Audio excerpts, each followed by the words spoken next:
This is the VOA Special English Economics Report. The highest court in the United States is considering the constitutionality of the new healthcare law.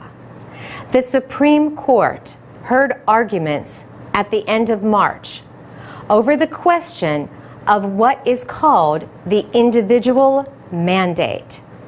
It is part of the Affordable Care Act, which Congress passed and President Obama signed into law 2 years ago.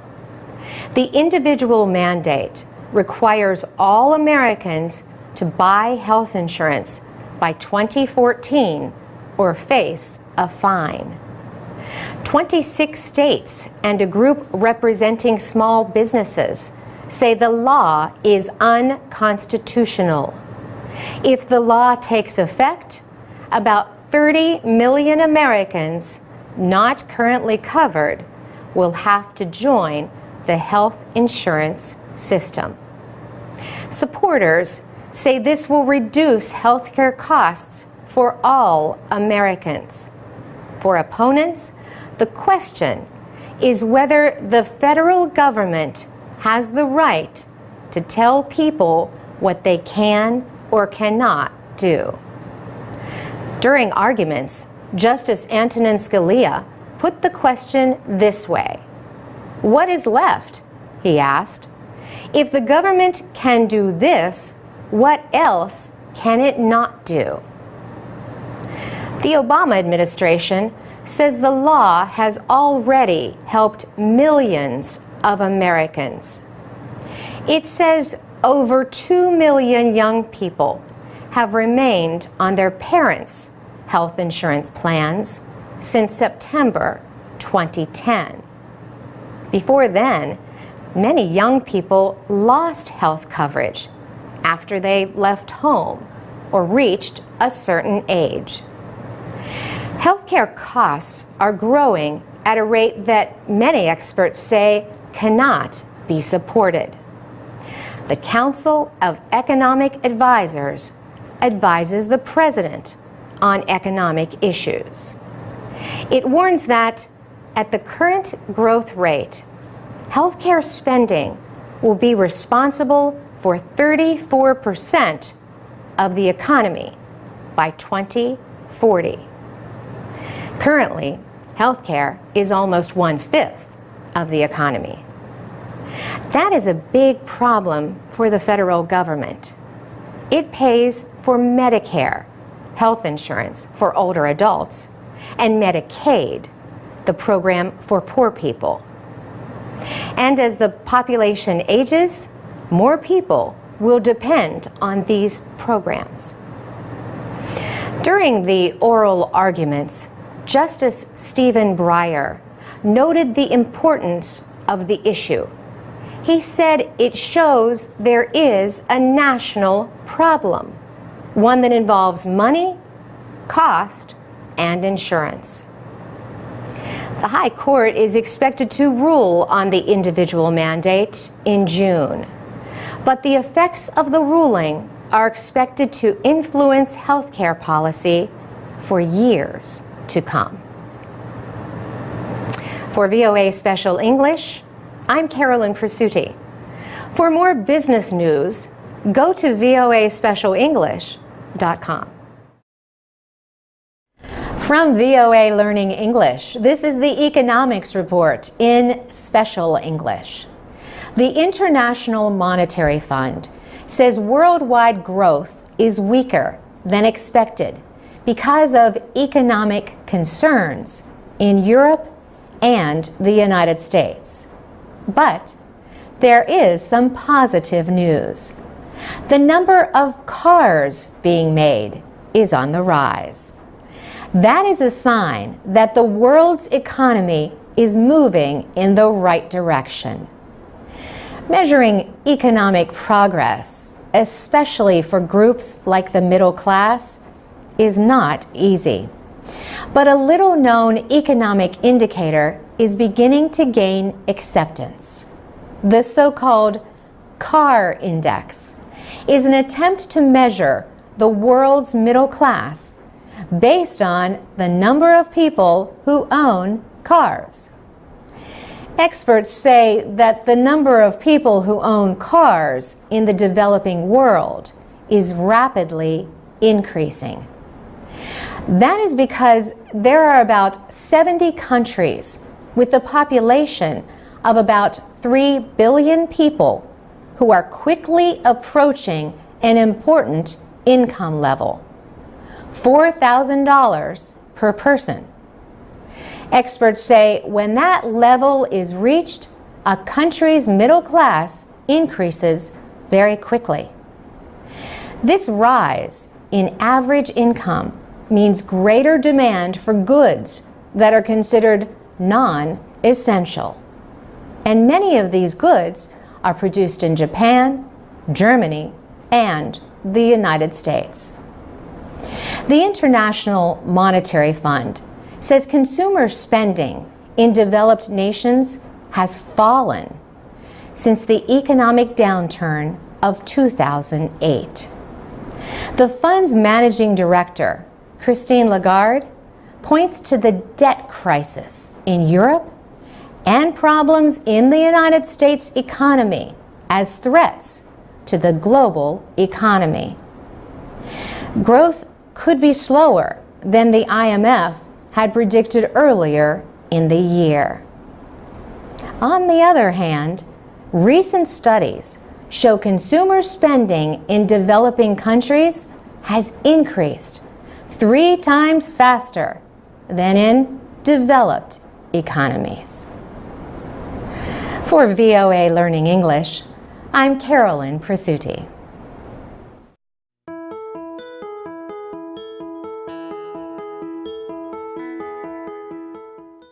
From VOA Learning English, this is the Economics Report.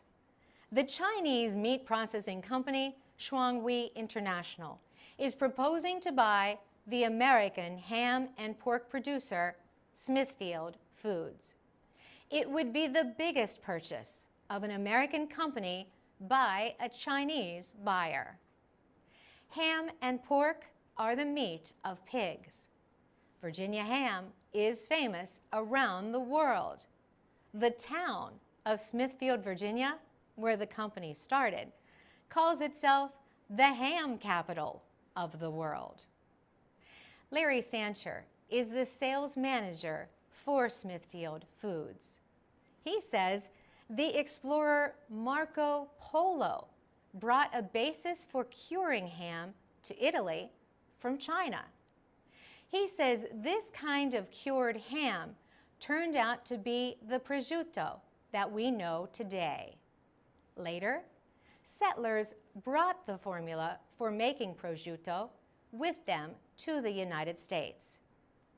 He says the main reason Smithfield became the center of ham processing was because local Native Americans had methods for producing salt from nearby ocean water. Virginia Wade manages a store that specializes in ham made in Smithfield. She says the ham is aged at least 6 months in salt. She says the uncooked hams are similar to ham in China. Before Smithfield Foods can be sold to the Chinese company, the purchase must be approved by the American government and by Smithfield Foods stockholders. There have been concerns in the past about some Chinese companies doing business in the United States. But Gary Hofbauer expects the Committee on Foreign Investment in the United States to approve this purchase. He is with the Peterson Institute for International Economics in Washington. Mr. Hofbauer believes the Chinese company is buying the world's good opinion of Smithfield Foods, including the quality and safety of its products. For VOA Learning English, I'm Carolyn Presutti.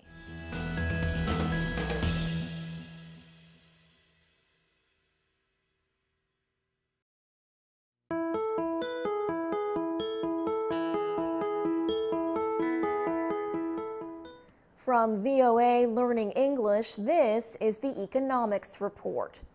A new report says China's demand for food imports will sharply rise in the next 10 years.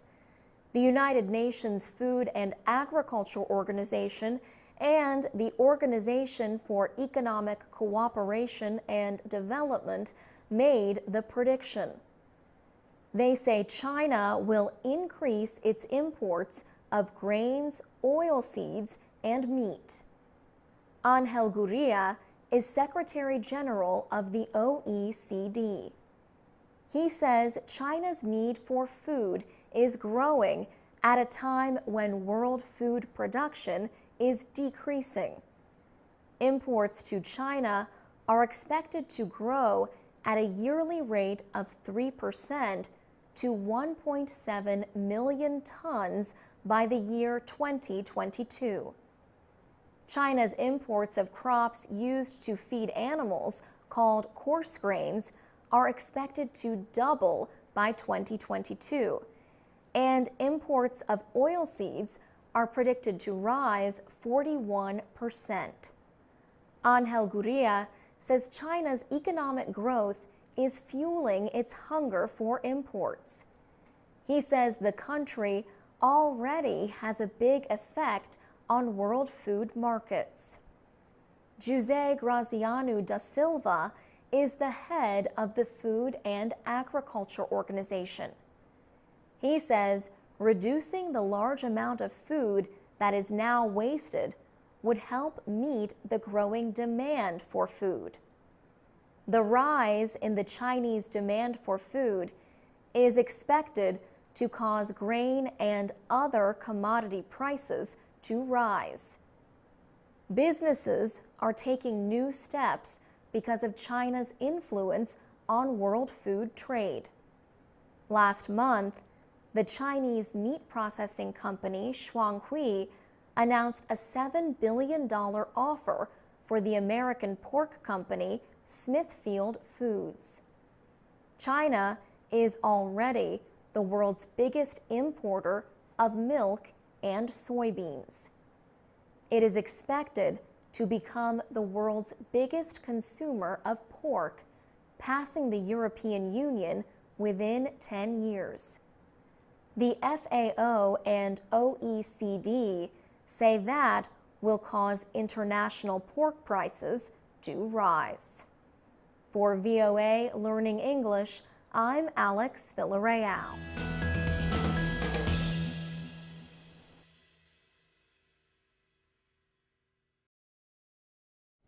I'm Alex Villarreal with the VOA Special English Economics Report.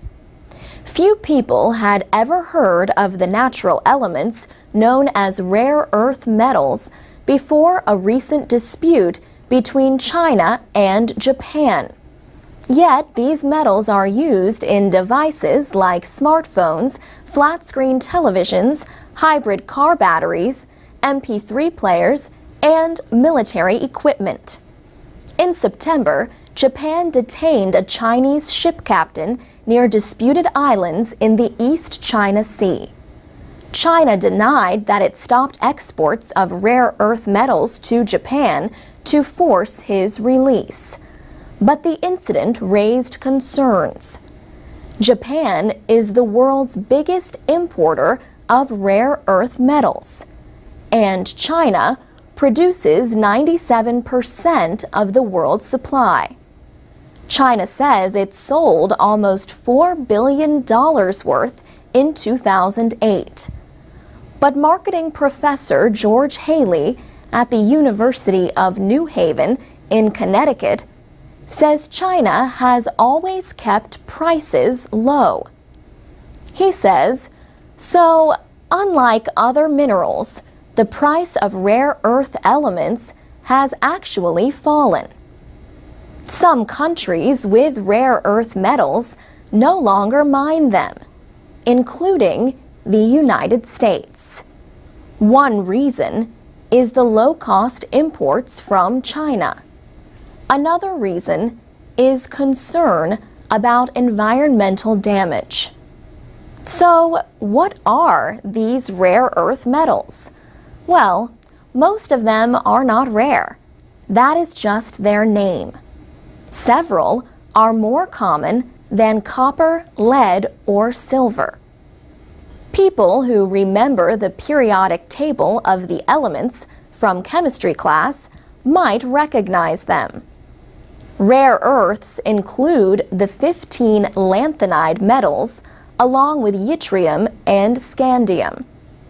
Samuel Bader, a physicist at the Argonne National Laboratory near Chicago, says rare earths are often found together.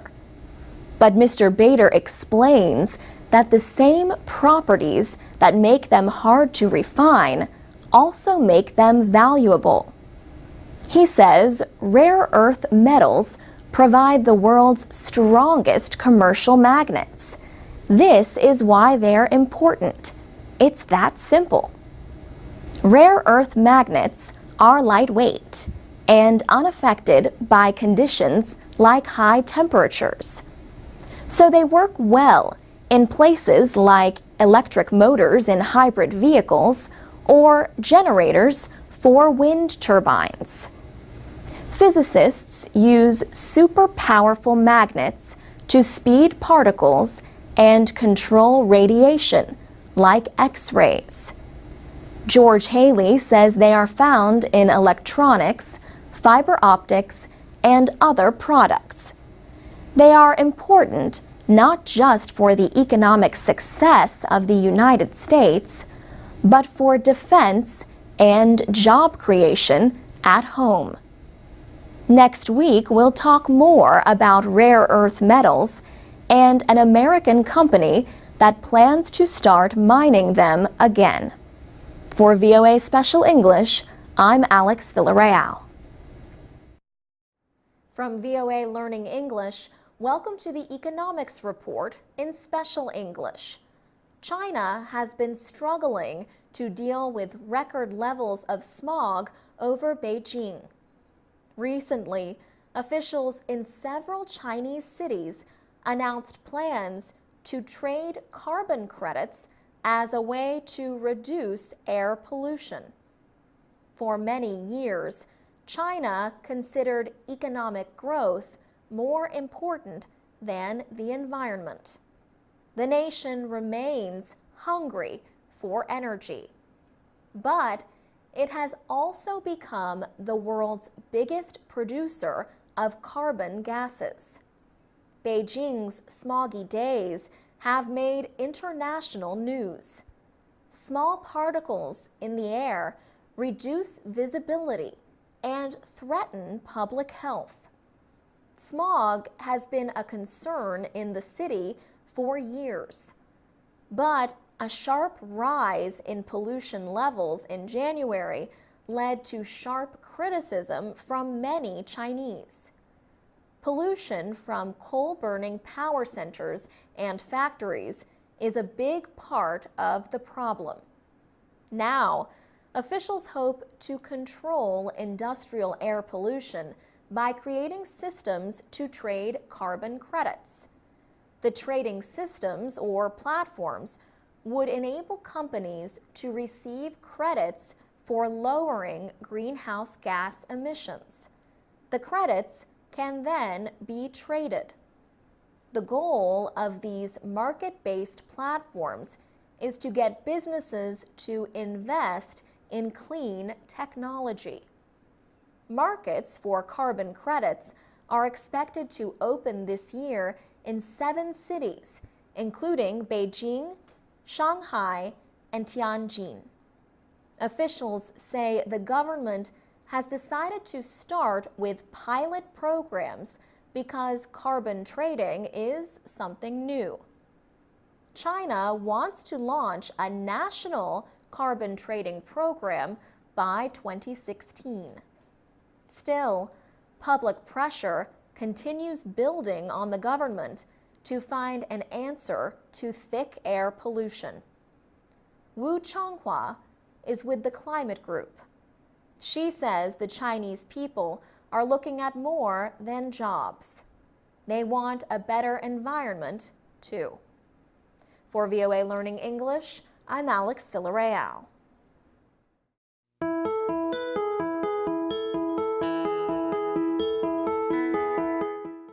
From VOA Learning English, this is the Economics Report.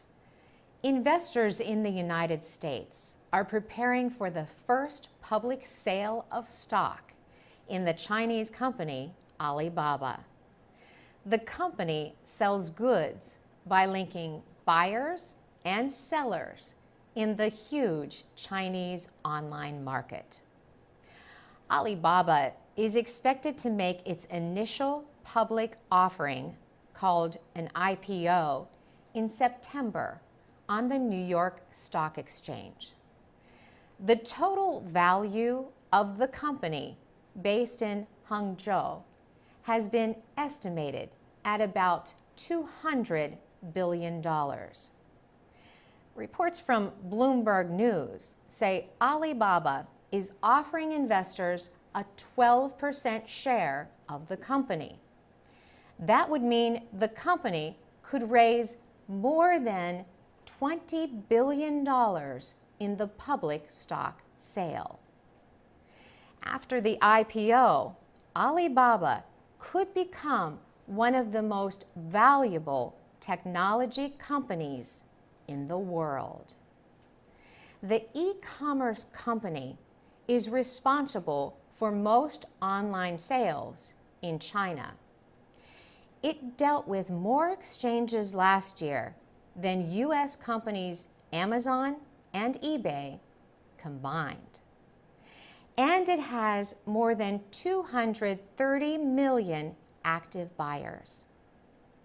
Scott Kennedy is director of Indiana University's Research Center for Chinese Politics and Business.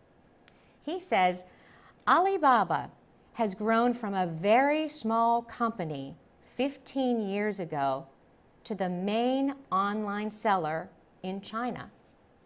The company holds about 80% of the Chinese online sales market. Scott Kennedy says the company is profitable, which is unusual for a technology company first offering an IPO. Alibaba has chosen to sell its stock to the public on the New York Stock Exchange rather than in China. China is now the world's second largest market for e-commerce. For VOA Learning English, I'm Carolyn Presutti.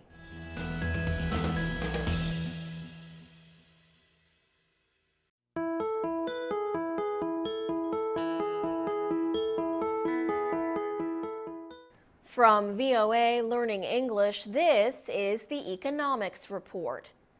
Recent Chinese trade information shows that China's exports to North Korea decreased by more than 13% during the first 6 months of 2013. This is the first time in 4 years that exports have fallen. Exports decreased by about $1.6 billion from January to June, compared to the same period last year. The last time exports from China to North Korea dropped was in 2009, during the world financial crisis. This year, there was a large decrease in shipments of unprocessed oil to North Korea. Lu Chao studies at the Liaoning Academy of Social Sciences. He says China is the biggest oil provider to North Korea. He said last year China exported 500,000 tons of oil to the country. Mr. Lu says China placed trade restrictions on North Korea this year after its third nuclear test. He says the Chinese government made the decision based on a United Nations Security Council resolution. North Korea's decision to carry out its third nuclear test earlier this year has affected ties between the two countries. Following the test, Chinese students called on the government to completely cut ties with North Korea. Chinese officials have condemned the test. They have called for the continuation of six-nation talks aimed at ending the country's nuclear weapons programs. In May, the government-operated People's Bank of China announced it was no longer doing business with North Korea's Foreign Trade Bank. Recently, officials from the United States and South Korea met. They announced their plan to continue placing restrictions on North Korea and to seek more assistance from China in the process. For VOA Learning English, I'm Alex Villarreal.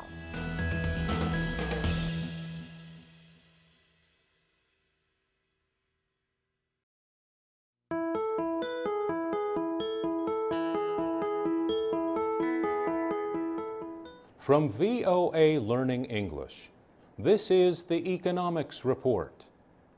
The number of people visiting South Africa grew by almost 10% last year. One country making that number grow is China. Chinese investment has been increasing in South Africa. So has the number of Chinese visitors to the country. China sends the fourth largest number of tourists to South Africa. More than 130,000 Chinese tourists went there last year. Europeans remain the biggest tourism group, but the percentage of Chinese tourists grew by 56% from 2011 to 2012. Beverly Schaefer is a member of Cape Town city government. She represents an area that is home to a famous soccer stadium. She says the number of visitors to the country increased after South Africa hosted the World Cup Soccer Championship in 2010. South Africa's travel industry has been noting the growing number of Chinese tourists. Mariette Dutoit-Helmbold has worked with Cape Town Tourism. She says the industry is looking for Chinese-speaking guides and has started providing information in Mandarin Chinese. There are several reasons for the increase in Chinese tourists. One could be South Africa's inclusion in the BRICS economic group, which also includes China. Also, South Africa recently added visa application centers in Beijing and Shanghai. And last year, South African Airways added direct flights between Beijing and Johannesburg. Traditionally, Cape Town's tourism industry has been directed toward Europeans and Americans, who often travel in smaller groups or as couples. However, Chinese tourists often prefer to travel in larger groups. For VOA Learning English, I'm Mario Ritter.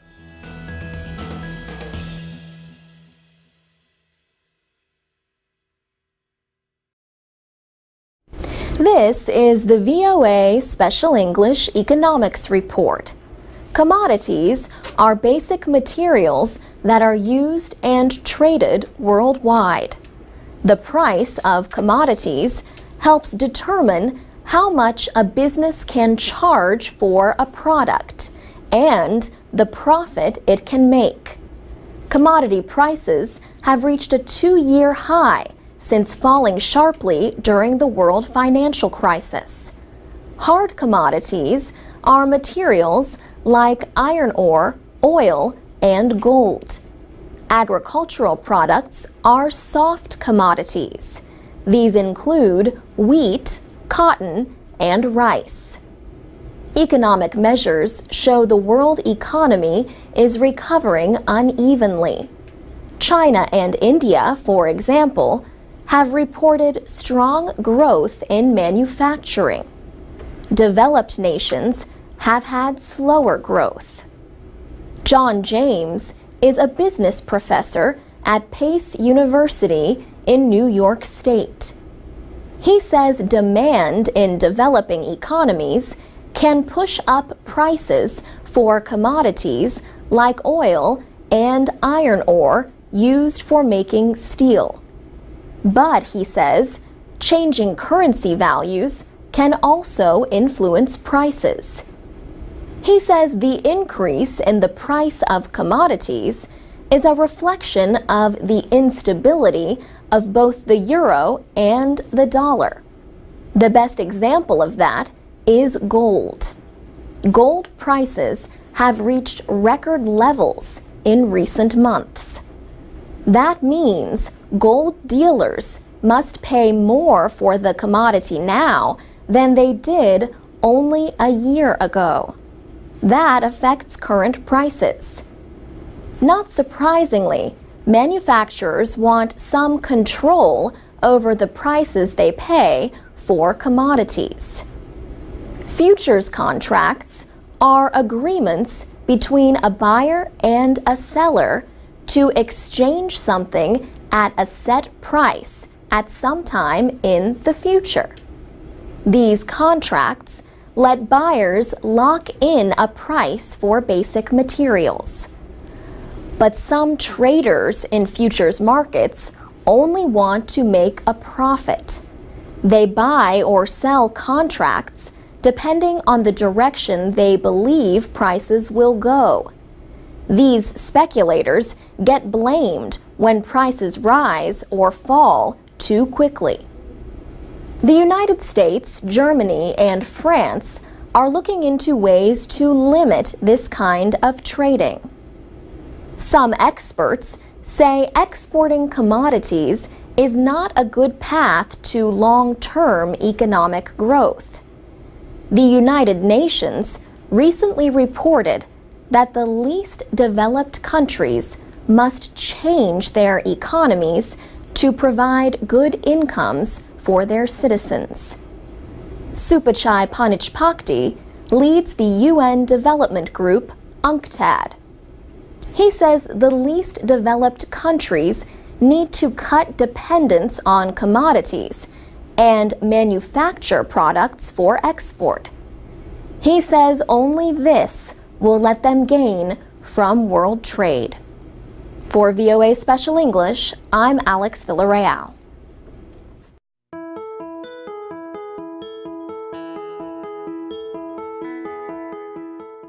From VOA Learning English, this is the Economics Report.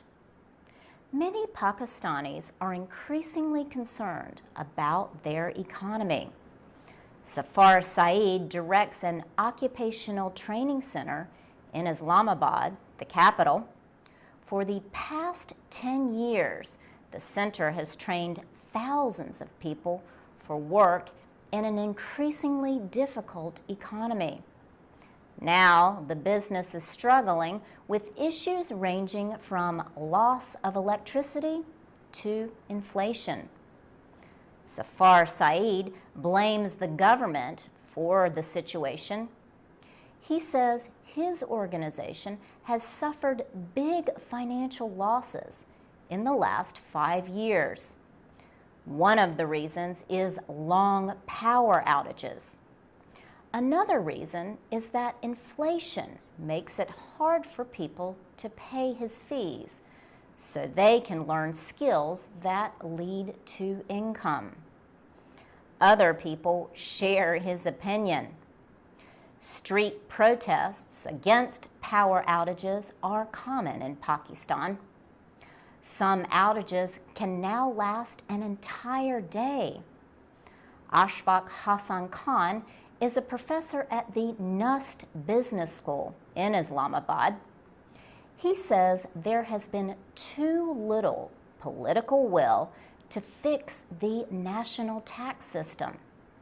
Less than 1% of Pakistan's 180 million people pay income taxes. About 70% of federal lawmakers did not complete any income tax documents last year. As Professor Khan notes, that makes it more difficult to ask major donors to the country for help. He says other nations question why they should provide Pakistan with aid when Pakistan does not tax its own wealthy citizens. 60% of the Pakistani population is under the age of 25. Opinion surveys show that young people are most concerned about economic problems and corruption. For VOA Learning English, I'm Laurel Bowman. You can watch more caption videos at the VOA Learning English website and the VOA Learning English channel on YouTube.